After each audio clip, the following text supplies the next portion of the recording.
On a massless rod constrained to rotate about an axis, we mount 6 100-gram masses, 2 on either side of the axis at a distance of 10 centimeters from the axis, 2 at a distance of 20 centimeters, 2 at a distance of 30 centimeters.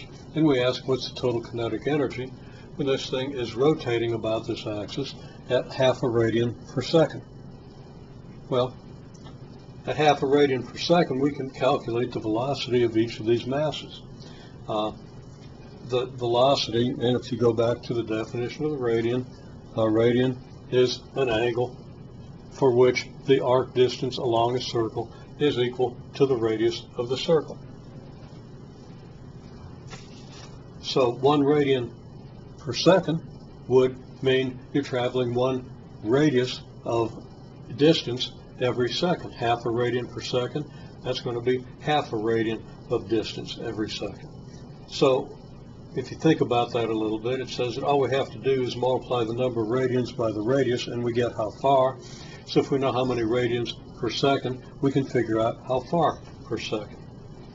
Well, at 10 centimeter radius, the two masses at the 10 centimeter radius, at half a radian per second, they're going to cover 5 centimeters every second. So their velocity is going to be 5 centimeters per second. Reasoning similarly, at 20 radians per second, the two masses we have there are going to be going 10 centimeters per second. At 30 radians per second, it'll be 15 radians per second, or 15 centimeters per second. So our kinetic energy is very easily calculated.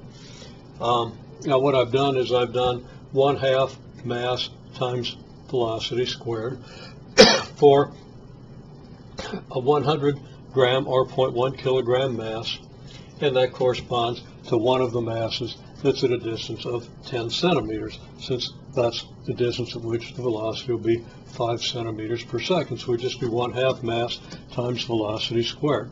We do the same thing for an equal mass, 100 gram or 0.1 kilogram mass, moving at 10 centimeters per second, because of course we have two masses moving at that velocity.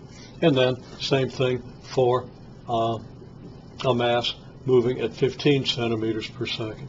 Then we multiply each of these by 2, since there are two such masses. And we get, if we do the arithmetic, 35 kilogram centimeters squared per second squared. Now, kilogram centimeter squared per second squared is not a standard unit, but a kilogram is 1,000 grams, so we would have 35,000 gram centimeters squared per second squared. Well, a gram centimeter per squared per second squared is an erg.